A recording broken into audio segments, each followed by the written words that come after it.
Да, се враќаме во студиото, како што кажаме, тука е професорот Рубен Земон, поранешен пратеник, исто така. Господине Земон, добро дојдовте во студио 10.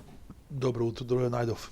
Јас пред малку им објасним на гледачите зашто ќе зборуваме така малку по-детално, па можеме веднаш да почнеме со емисијата. Хајде. Во недела не очекува вториот круг од локалните избори, според податоците кои ги имаме по првиот круг, 44 или 43 општини веќе добија градоначалници. Во нив во најголем број победија кандидатите на ВМРО ДПМН, според податоците на Државната изборна комисија. Вториот круг ќе се одржи во 32 општини и градот Скопје. Постапката ќе се повтори во Гостивар, Маврово, Јостуше, Врапчиште и центар Жупа, каде немаше доволна излезеност. ВМРО ДПМН и коалицијата во првиот круг освои 33 градоначалници, наспроти 3 од СДСМ, и тоа се податоците, тука се разбира, ги имаме и вреди и дуи. Еве, како генерално за еден влез во разговорот, што очекувате сега? И левици се разбира, да. Што очекувате од вториот круг, вака како една генерална слика? Пак ќе влеземе во детали, се разбира. Да. Па добро се очекува во неколку општини навистина да имаме неизвестна борба, бидејќи знаете битката за градоначалник е за секој глас. Еден глас решава победникот, така што ќе се мнозинство. Еден глас повеќе, победник се. Нема тука. Нормално ако се исполните условот од една третина излезеност. Така да мислам дека ќе имаме неизвестна борба во неколку општини. Во некои општини горе-долу ситуацијата е јасна, иако пак ќе кажам дека втор круг се започнува од 0-0. Значи тоа што било досега предноста не важи. Така да од 0-0 се почнува. Сме имали такви случаи. Имали такви комплетни случаи. пресврти, да. Токму така. Се почнува од 0-0, али неизвестноста постои. Иако во некои општини кажува дека е, не знам, како работата завршена, мислам дека не е така, со оглед на тоа дека нека во народот гледам во овој гласачкото тело во овој период мало како да и тие што му дале некако гласот, не знам, на некој градоначалник советничка листа, како повторно да се двоумат и не се во разговори со луѓе се, не се тоа некои се истражувања. Така што доста голем број на луѓе ми кажува дека тоа што гласал први може да гласа и за вториот круг. Така да ќе видиме. Ова кампањата е прилично интересна, поготово за градот Скопје. Иако интересна во дуелот, иако чакам кажа Амар Мециновиќ навише на освежување, барем во јавниот простор, по социјалните мрежи. Младите генерации прилично се наклонети према него. И мислам дека и тука може да очекуваме, иако разликата е голема, можеби ќе имаме неизвестна борба. Нормално не се знае до преку ден, ќе знаеме после 7 часот како ќе дојдат резултатите, меѓутоа мислам дека ќе имаме едно освежување, имаме и дека ќе имаме интересна борба. Мене најинтересна ќе биде борбата во Струга како стружанец, нормално. Да. Таму нависина е мртва трка. Тука сте субјективен малку, да. Не, мртва трка. Мртва трка е, разликата е сосема мала од првиот круг и ќе биде се, така што нависина и тоа што ги имавме во Чаир, се дефинитивно во Чаир ќе биде голема борба, меѓутоа видовме дека измеѓу убедливо победи. Тоа во Струга на суштина се таа мртва трка ја гледаме и мислам дека таму ќе биде сосема интересно, да се надевам дека ќе нема некои поголеми, и бидејќи Струга понекогаш знае да има инциденти кога се вака неизвестна, се надевам дека ќе нема и дека ќе видиме добра борба. Струга значи помеѓу Менди Кира, да, и кандидатот на Вреди, кој беше од Вреди? Не, Мендо Чира е како независен, меѓутоа на Влен.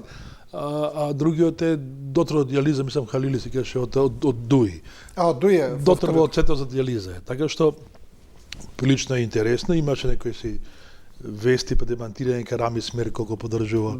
Овага, меѓу демантираше, сега колкуто на терен. Рамис Мерко по некоја природа на станите би требало да стои зад кандидатот на Дуи, така? На Дуи, да, се разбира. Така да ќе биде интересно во Струга. Поготово што таму мислам дека но гласовите од Вреди не од Вреди, мислам дека во моментов ќе решат гласовите на Јована од Левица, која имаше околу 2400-2500 гласа. Иако тие не се кажеме гласови на Левица, тоа се гласови на македонците и другите, да кажеме неалбански заедници, кои што Левица Имаше и некои други Мудро кандидати ја со искористи помалку гласови. ситуацијата, сега сам ВМРО немаш кандидат за началник, Левица или да се кандидат, и тука главно македонското тело овете гласаче може би таму, иако од ВМРО имаше 30 гласа за Менди Чура. Така да интересно ќе биде тоа што и ако мислам дека ако ова Левица тука веројатно ќе разговара или преговараат со Дуи за другите општини, ако тука некаде е направено некое си договарање, мислам дека тоа може да влијае. Значи вие мислите дека гласовите на Левица, условно кажано, повеќе би можеле да се прелеат кон Дуи во Струга? Па зависи како дали има договор меѓу Левица и Дуи, сега не сум ја толку во последно време толку упатен во тие работи, меѓутоа знаете дека некаде гласовите на Дуи одлучуваат нели за Амар Мециновиќ може да речат во Скопје, меѓутоа и во другите градови можеме Тетом се чини со Левица излезе со кандидат кој што прилично доби гласови, кој што може да ги даде на еден кандидат. Така што Левица прилично и не е само во Скопје, него и во другите градови кај што може да се види дека може да ако играат паметно и мудро, за мене се паметно во наводници, нормално, тие си имаат нивна партиска политика, ако тука изиграат, изменаџираат, да кажеме, со тој квантум на гласови што го доби од прв круг, мислам дека може да биде и фактори во другите општини Левица. Добро, Левица вака официјално вела дека не се работуваат со ниједна партија, тие се самостална партија, дека не сакаат да коалицираат со никого. Јавно е така. Да, тоа официјално го велат, но мислите дека во пракса и не е баш така? Па имало случаи, мислам, дека Левица со Дуи во минатото кога што имале така underground соработка, да кажеме. Добро, имаше она едно фамозно собирање на ново парламентарно мнозинство. Имаше и тоа, да. Така што имаат, дека нема, што сам легитимно е за мене тоа, не е нормално во политиката е таа работа. А ќе видим како Дуј ќе се испонаша во Скопје за Амар Мециновиќ. Значи, ако тоа го видиме дека има тука, веројатно ќе има договорена ќе биде некоја соработка. Добро, мислите ли дека Мециновиќ во Скопје има реални шанси, особено поради огромната разлика во првиот круг? Разликата е огромна, да. 3-4 имаше Орце Георгиевски мисечини, Мециновиќ 28.000 отприлика. Значи пута 3 разликата. Дали тука има потенцијал воопшто тоа да се стигне? Еве, сега, теоретски, што е само во теорија, во пракса, рече се невозможно, сите да гласаат останати за Мециновиќ? Па, ќе ми дали поручи има излезеност. А плюс треба да претпоставиме дека и Георгиевски сега ќе дигне во вториот круг уште повеќе.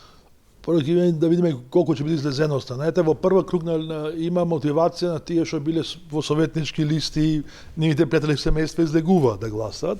Да. Сега немаме советнички листи ни за град Скопје, ни за општините помали. Колку тоа ќе го повлечи гласачкото тело на ВМРО ќе видиме. Од друга страна, освен тој квантум на гласови од базенот на Влен, ја не гледам друга можност каде може да повлечи ВМРО гласови за Скопје. Иако додатно од овие што веќе ги има, рече. Од тоа што ги има, да. Амар Мециновиќ мало има отворен простор, нели?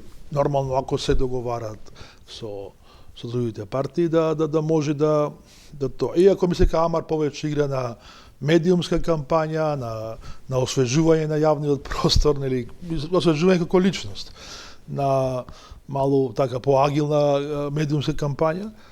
И ќе видиме. Сега мислам дека интересна не појави, мислам се појавува во овој период. Мислам дека председателот на Левица малку се чувствува загрозен во неговата лидерска позиција. А има така некои информации. Се слушаат разговори дека да малку, иако не можеме да потврдиме, меѓутоа веќе се случува дека постои опасност да му се загрози лидерската позиција, не да го смеат, меѓутоа полугите на тоа. Иако Левица треба да... Знаете, досега Левица секогаш играла опозиционо.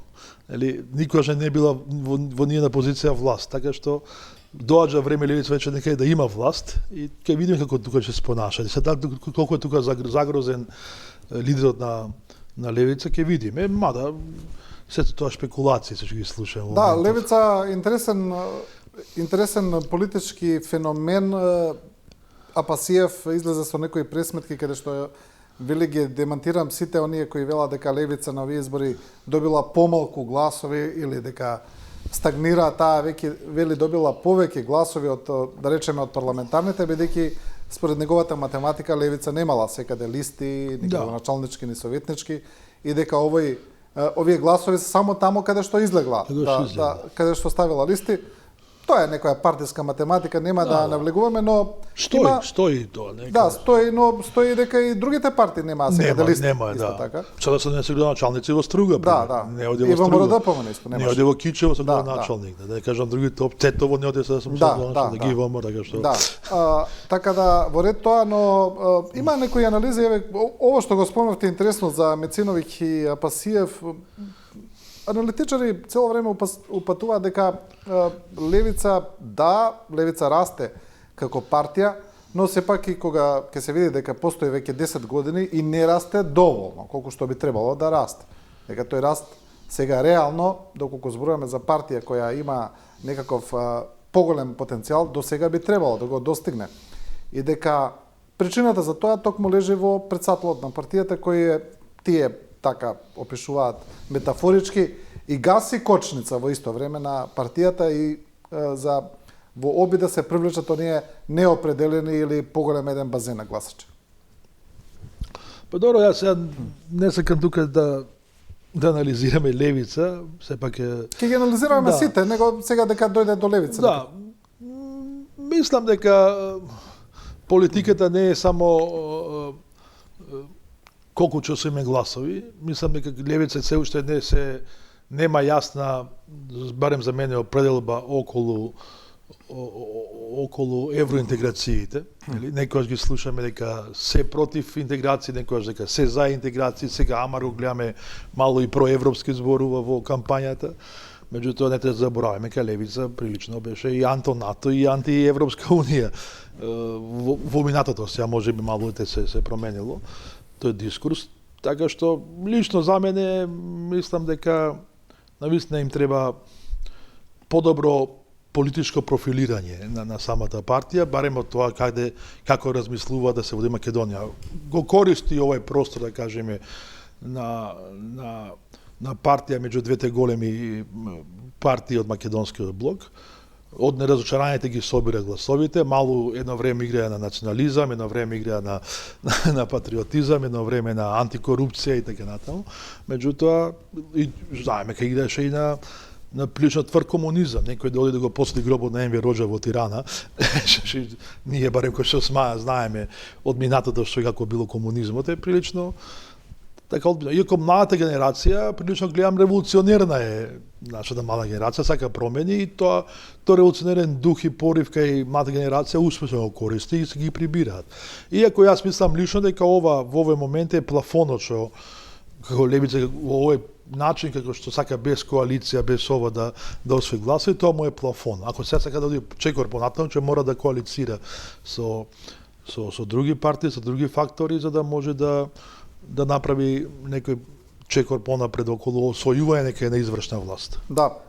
Левица веќе се обидува да го предизвика СДСМ како главна опозицијска партија. СДСМ се разбира го демантира тоа, велат се уште имаат дупло повеќе гласови од левица и дека е јасно кој е лидер на опозицијата. Јасно. И за мене е јасно тоа. Не само заради број на гласови, заради политичката платформа, каузата и така натаму.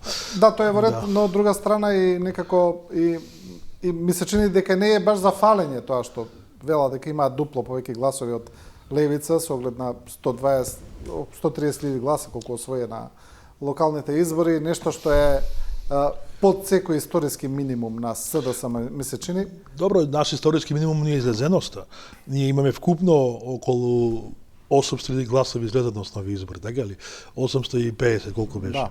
Така што и тој е историски минимум на излегување на гласови, на гласање. Но секако за СДСМ состојбата не е розова, иако се гледаме дека лидерството се обидува со некакви спинови да даде поинаква слика, па освоиле повеќе гласови во одредени општини од порано, па се консолидирала партијата, па до на едно прилично за мене смешно соопштение дека ВМРО-ДПМН е во паника, бидејќи СДСМ ќе има повеќе општини отколку ВМРО-ДПМН во 2017 година.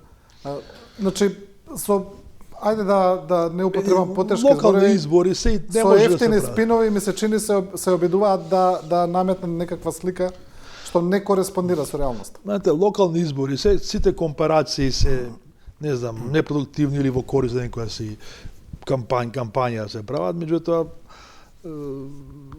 знаете, тоа што немаше сега да се врма некои градоначалници, тоа по автоматизам влече и гласови на листата.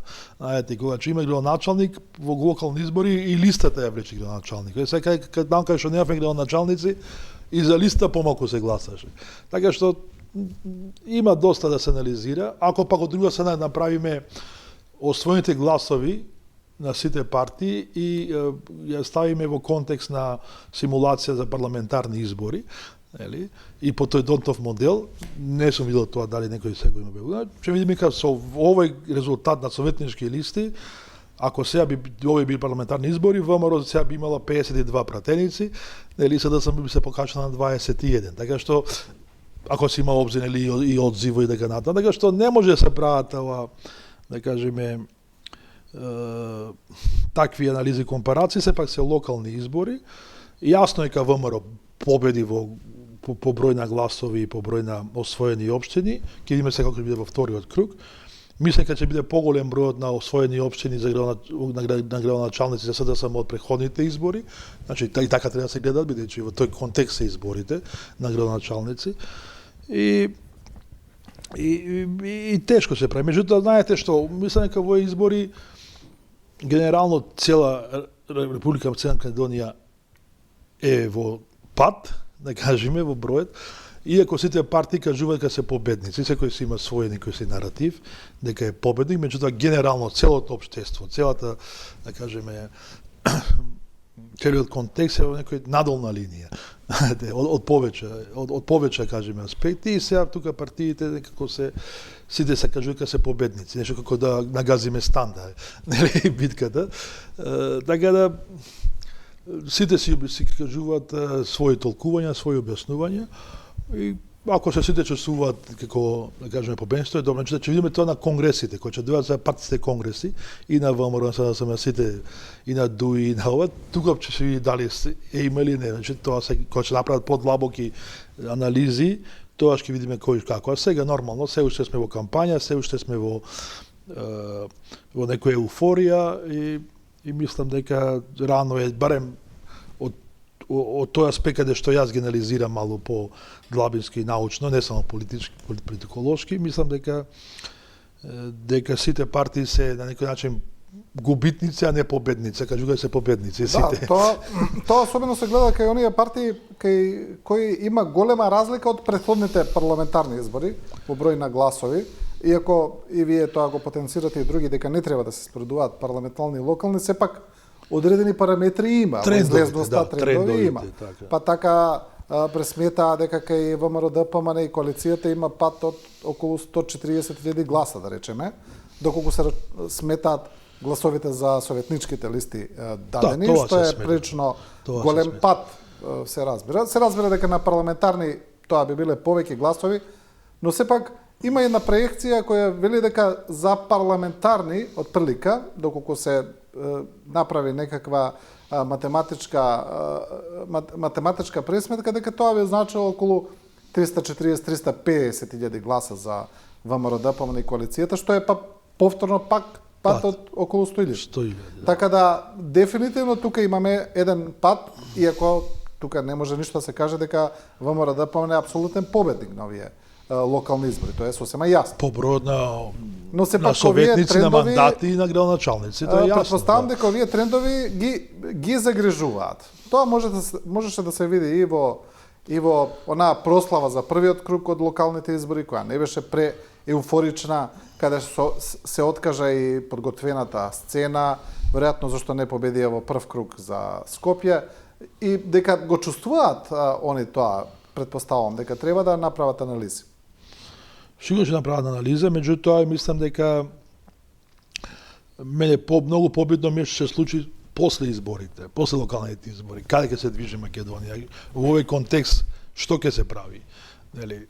Иако слушавме од кампањата, нели, многу оптимистички работи дека ќе се случат, меѓутоа реално гледам дека Македонија во некој, да кажеме, бафер позиција, некој балон, или кој што сите чекаме да тој балон некој да пукне и да се да се презема некои насоки. Така што лично сметам дека веројатно во самата ВМРО да помине после изборите, дека ќе има конгрес каде што гледаме прилично струењата се уште, значи тие лоби групи се, да кажеме, можеби незадоволни. Самиот факт тоа што за градоначалник, кандидат за градоначалник на Скопје е Орце, кој што во тој дуел меѓу Орце и министер за локална самоуправа и Перински Мицкоски беше на страната на министерот, нели доби струјата на ова другата струја, што да кажеме. Самиот факт кажа дека во ВМРО има големи, да кажеме, превирања околу интересите, околу делење на колачот. Па мислам дека тука беа пресудни анкетите во тој случај. Па имало и анкети, кои биле прилично убедливи на едната страна. Голема разлика. Меѓутоа, не може да го игнорираме дека постојат внатре во самото ВМРО повеќе, да кажеме, ова лоби групи и како тој колација ќе се подели ќе видиме. Значи, во тоа се зборува за некој, значи, и самиот премиер рече дека после избор дека има реформи во владата, дека има реконструкција, дека натаму се зборува за некој конфликт меѓу него и министерот за внатрешни работи, во кулуари се зборува, не во јавност. Нели? Случајот со Кочани, че добива судска разврстница, нели полека, ќе видиме, тоа е големо, да кажеме, ако само правиме споредба, пред некој ден се случи трагичен настан во Словенија, нели за еден напад и едно мртво лице, 20 месеци поднесува оставка реално, нели, кај нас на 65 мртви, 64-65 колку се, никој не поднесе одговорност, да кажеме, политички. Така да и тоа како бреме лежи, како тоа ќе се разреши ќе видиме како ќе биде разврската и уште поважно што ќе правиме со евроинтеграциите. Една од најважните прашања.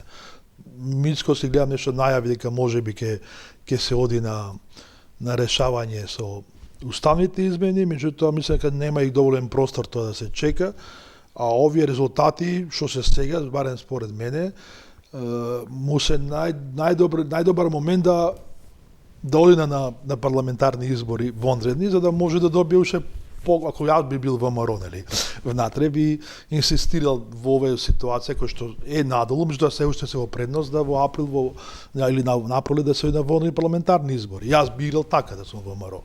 Меѓутоа веројатно тие на други анализи прават. Има една изјава премиерот кај што вели и порачам на опозицијата да не бара премногу предвремени парламентарни избори за да не им се исполни желбата. Па токму тоа, значи јас би играл така.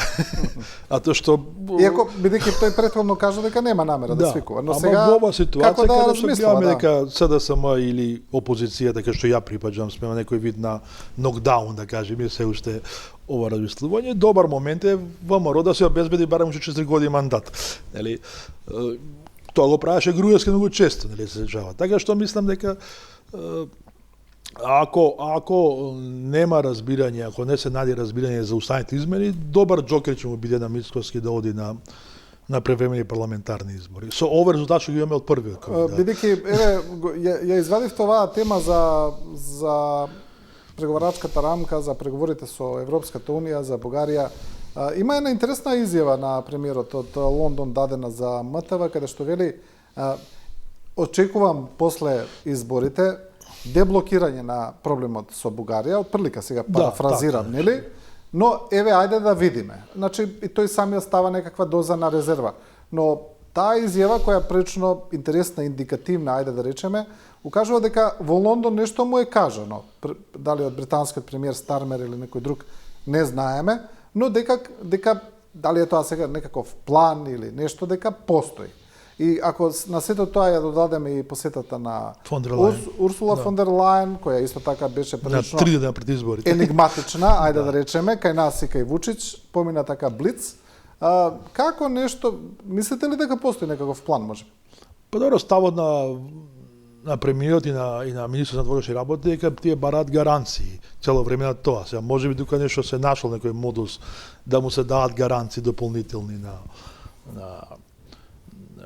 македонската страна, за да веројатно ќе има нешто. Иако слушам дека и дури американската страна нешто правеше притисок према Бугарија, за да се дадат тие некои гаранции дека нема да има дополнителни барања за идентитетски прашања и натаму, може и тука нешто се прави за да може да и Мицкос да каже пред неговото следство ете добив некоја гаранција. Може би тука, не знам, карикирам. И од друга страна тоа во Лондон што е уште поинтересно, кај нас многу малку во медиумите, главна тема во Лондон беше решавање на мигрантската криза и така и да се донесат мигранти во регионот, кај нас тоа некако многу Тоа го каже самиот Стармер.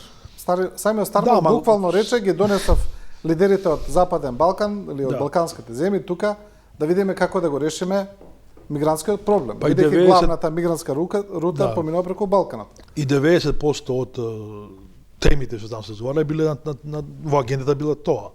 Иако се слуша дека во најголем притисок бил Еди Рама. Така што слушам од мои извори дека на Еди Рама бил најголем притисок, бидејќи на некој начин Албанија или не знам албанското лоби е прилично поврзано со тие мигрантите во Англија и во Европа и во тој контекст Западен Балкан не може да се избегне како Западен Балкан. Британија се како играч гледаме се враќа на сцената на Европската унија, меѓутоа и во Западен Балкан. Веројатно поради тоа што американските држави се повлекуваат, па доаѓа Британија. Да, тоа се други теми, меѓутоа ова што го кажа Мицкос може е повеќе поврзано со фон дер Лајен што беше тука, па го искористи Лондон го кажи тоа. Така што мислам дека ни престои еден таков момент некаде до кај јануари месец што ќе биде околу тоа прашање, ако не, мислам дека ќе биде голем притисок да се оди на вонни парламентарни избори, бидејќи тоа не го кажавме. Борбата меѓу Влени и Дуи, јасно дека по гласовите Дуи е победник, нели, во целата територија. Според бројот на гласови. Според бројот на гласови, значи апсолутно албанското гласачко тело е подршка да му дава на повеќе на Дуи. Го видовме Али Ахмети, имаше пресконференција, прилично емотивна, кај што кажуваше резултатите на цела територија. Нормално, не знам зошто и како Чајри се наметна како главен лајт мотив на добро, првенците на двете коалиции излегоа тука на дуелот тука беше, да. Меѓутоа, ако бака тие што повеќе се работи на изборите, јасно дека во Чаир структурата на Иџад Меджити е многу помоćна отколку што беше структурата на Бујар Османи, а на избори локални победуваат структурите, не победуваат кампањите. Добро, но има еден друг момент за Дуи. Треба да го земеме кампусот на гласови од Гостивар дека е на Таравари, најмногу да речеме. И добро. Ако ги тргнете тие гласови, тогаш е прашање колку добро навистина стои Дуи. Па добро, мислам подобро стои од Влен во секој случај. Како и да го заеме, подобро стои од Влен. Знаете, сепак албанско гласачко тело прилично и живее голем процент во руралните, да кажеме, населби и не треба да го избегнеме и тоа дека и руралните населби се битни, поготово каде што се големи, да кажеме, рурални населби. Нормално и Тетово, и Гостивар, и Струга, и Кичево се битни, и Сарај, и така натаму, меѓутоа треба се гледа и таа структура. Така што мислам дека мислите ли дека за Тетово може ли да има некакви промени во вториот круг, бидејќи господинот Касами води убедливо, но тука се наметна... Колку е разликата таму? Господинот Касами. Колку е разликата? Па мислам дека 5.000 гласа, така нешто. Сега можеме и да провериме точно. Левица имаше таму прилично гласа, имаше, да, околу 2400-500 колку имаше нешто. Но се наметна и проблемот со етничкото гласање, нели, каде што имаше големи недоразбирања после кандидатот за Брвеница, но и самиот Касами го кажа тоа дека албанците ги гласат за албанци, потоа излезе премиерот со оние едни остри изјави дека секоја акција има и реакција, тој упати и предупредувања до нив некакви, ќе видиме како тоа ќе се ефектуира. Еве, зошто некако во Македонија не успеваме да се отргнеме од тој момент. Малку па ќе излезе тој етнички или меѓуетнички момент на било какви не знам. Да. Етноцентризам е Па добро, знаете, кај нас етничкиот идентитет сепак има приоритет према другите идентитети, политичкиот или религиозниот и не знам кој, културолошкиот. Така што не со кај нас во Балканот е тоа генерално како феномен и мислам дека легитимно и тоа што го кажа и Касами, легитимно тоа што го кажа и Мицковски, се што ќе преовладува во тој контекст, меѓутоа тоа е разочарувачко, тоа е што можеби ВМРО-вското гласачко тело или пак ВМРО-вското раководство се разочара и од таквиот став, а за мене сосема бидејќи нормално Касами тоа да бидејќи Касами така го влече легитимитетот, така ги влече гласовите негови од албанскиот политички кампус, така да а Касами тоа го кажа не поради врвенство, го кажа и Кичо го кажа за Тетово го кажа тоа, нели за неговите интереси, така што ќе биде да ги видиме интересно. Но како ги барате тогаш гласовите на другите етнички заедници? Кога вие велите дека вие ќе гласате само за албанци, а барате гласови од македонци? Не, сега видите, Македонија сепак е биетничко општество и антагонизмите се меѓу македонците и албанците, не се меѓу албанци и други заедници и македонци и други заедници, значи не е за Касами зборувам, вие значи зборувате дека вие би гласале само за албанци, а барате гласови од македонци. Во исто време. Мислам, тој отворено ги бараше гласови од македонците, по Тетово зборувам. Кој ќе направат, нели, пресметката, гледа дека повеќе му кошта да земи албански гласови, колку да ги земи македонски во Тетово, веројатно. Сега карикирам и јас, не знам, тие си имаат никои политички пресметки таму. Меѓутоа, нели, пак ќе кажам, не е само бројки политика, политиката е мало и кауза, нели, и наратив, така натаму, сега наративот на Касами е тој. И на ВМРО е тој наратив. Не е ка сега ВМРО се прават мултикултуралисти, не знам што, на ВМРО наративот е националистички или етноцентристички. Нема тука што дека се во моментов е тој интерес, тоа е друго прашање. Меѓутоа наративот на ВМРО е тој, нели, етноцентристички, националистички. И на албанците, нови албанските партии што се од десницата. Така да сосема е тоа, мислам, за мене кој си нормален текст таа дебата се одвива. Разочарувањето се пак ќе кажам натре во статутот на ВМРО во раководството, бидејќи очекувале дека Касами ќе засне. Иако мислам дека и да не каже тоа Касами, албанците во Кичево што и да биде, и дал се Ду и дал се ова, тие ќе гласа за албанецот. Тоа следно сакам да ја прашам, што мислите за Кичево? Дека можно ли тамо да има мислите ли дека токму етничко ќе биде гласањето, дека нема да има никакви поместувања таму? Апсолутно. Значи Кичево е кој град, Кичево е прилично, да кажеме, рурална, да кажеме, општина, многу голем број на рурални населби има околу Кичево, не е градот. Градот се македонците, меѓутоа населбите околу се на албански, селските населби. Така што апсолутно, мислам, и тамо сепак и антрополозите тоа го секогаш го чедиме, тамо се уште се оди по тие, да кажеме, родбински врски, дека натаму се гледа тие родбински врски се многу јаки. Тешко е каде некој ќе ги политички контекст од Скопје, кај тоа некој ќе го разбие тамо во таа околина и мислам дека дури се спремаат, како што секоја се спремале за втор круг, да диаспората да дојде гласа, ќе имаме се денови дали ќе имаме движење на автобуси, на авиони, така натаму во Кичево, а дуи го правило тој во минатото, нели? Да. Ете ја од Охрид гледам тоа што е сабота пред за локални избори, многу авиони слетуваат, чартер летови, и во Скопје, не само во Охрид, така што можно е да се дојде диаспората. Гледавме кој од Брвеница имаше во Хамбург, нели? Да. Пред некој ден имаше. Од таму излезе целиот проблем, од тие пораки што се праќаат таму. Значи тој не случајно е поен до Хамбург таму и да држи митинг. Веројатно се смета дека ќе дојдат да гласаат тие и веројатно е тоа организирано. Ќе видиме сега викендов или петокот веројатно ќе гледаме движења или на печалбарите да дојдат да гласаат. Ако тоа се случи, значи јасно е дека гласањето а тамо мобилизацијата е етничка. Не ми мислите во Хамбург мобилизацијата е политичка, тамо е етничка мобилизацијата, нема тука што да се многу размислува. Мислите ли дека можат овие искричења помеѓу Мицковски и Касами да предизвикаат проблем во коалицијата понатаму? Не. Или евентуално се зборува и за исклучување на БЕС од коалицијата на Касами, да речем?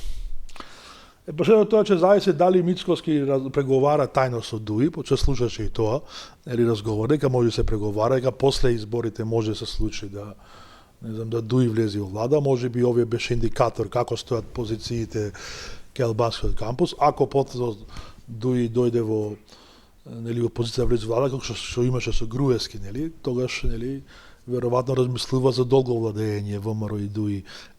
Нели таа љубов што има ја. Но видите, пред 2016 Мицкоски година. нема проблем со меѓите, да речеме. Со меѓите се, како што гледаме, односите сосема коректни, тука нема никаков проблем. Па знаете, ние сега тоа Влен го грачен како да е нешто хомогено политичка структура. Значи прво Влен не е политичка партија, Влен е движење, коалиција, движење, кој што ете Таравари им замина пред неколку месеци што беше. Сега се меѓите и сами. Сега меѓите и сами. Што како ќе се случи тука, ќе видиме, веројатно има некои внатрешни превирања, ничто не знаеме. Интересно беше, ајде ако мало цатиме сега да сама мене, многу индикативно е тоа што се случи во Струмица, што точно беше судрот меѓу Филипче и Костадинов да се случи тоа да Струмица се даде, така ли? Да. Значи ние не ги знаеме сите, кажеме, прв пат во историја се да се менева да Струмица, да. така? Не, после 20 години како беше таму. Да. Што навистина се случува, внатре не знаеме и во Влен и во СДСМ и во ВМРО. Што навистина тие ќе излегуваат подоцна на виделина конфликтите или што било превирањата, така што веројатно тоа и се случи и со Влен. Ова ќе има последици сигурно ова, нека ќе нема, че не сега. Мислам дека ќе биде подоцна на реконструкција на влада ако прави Мицкоски и ако се договори со Дуи да влези, тоа ќе апсолутно ќе. Меѓутоа, знаете, имаше на колумна на Фрчковски или и подоцна претходно нели Заев кажуваше дека можно ако се прават уставни измени да имаме коалиција широка.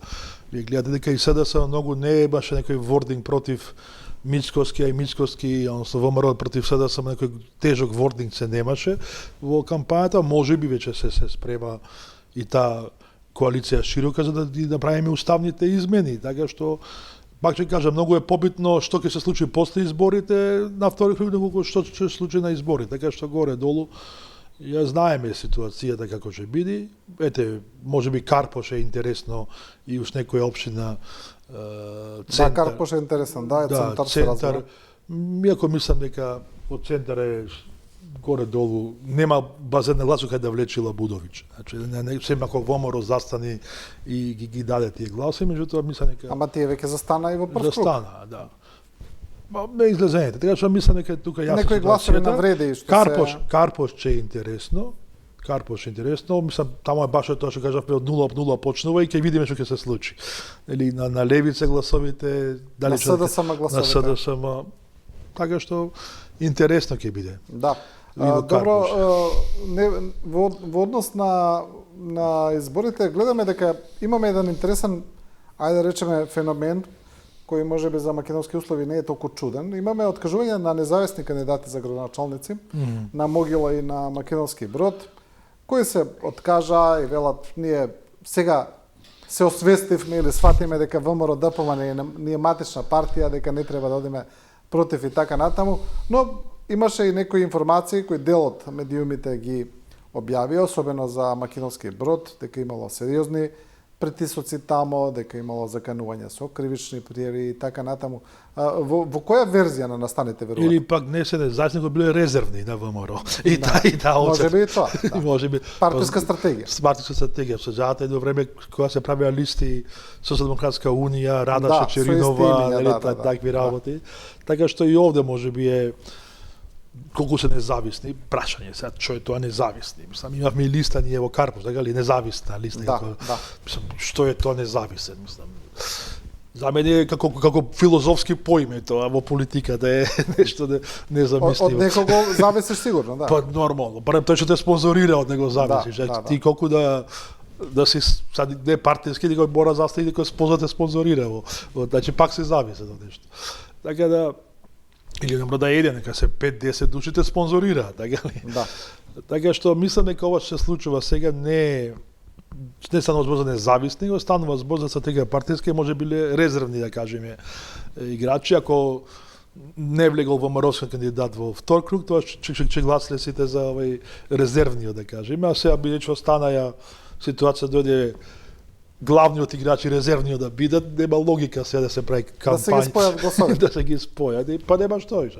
Тоа е јасно дека ќе победи тој единствениот што останало. Да, да. Да. Иако законска можност немаше тоа како може да се повлече у втор круг, мислам. Тоа треба кривична пријава да заработи. Ја што законодавцот треба да смисли тоа. Зошто? Па како се некој бил кандидат, влегло в тоа да се откажува, мислам. Значи тоа е несериозен према системот, државниот систем, према законите, дали како тоа. Се не боже нешто се случува болест или на смртен случај, меѓутоа здрав прав ти да се откажуваш во втор круг. Значи за тоа некој мора да сноси одговорност. Си потрошил пари, си потрошил не знам дали дик дава пари за тие да кажеме медиумски представувања дека натаму како тоа. Од буџетот пари се трошат. И сега некој вика втор круг се откажува. А си влегол во втор круг. Да, македонски услови, македонски избори, тоа е секогаш е интересно. Добро, господине Земан, ви благодарам за оваа анализа. Мислам дека ги поминавме сите главни прашања кои се однесуваат. Има многу нормално се зборува и длабоко, меѓутоа ќе видиме што ќе се случи. После изборите може повторно ќе разговараме. Се разбира. Ви благодарам уште. Благодарам и на вас. Со ова го завршуваме првиот дел, почитувани, ви благодариме на вниманието. Останете со нас во вториот дел, продолжуваме со Златко Кузманов, ќе зборуваме за геополитиката, за безбедноста, за сето она што се случува пред се во Украина, но и во останатите делови од светот.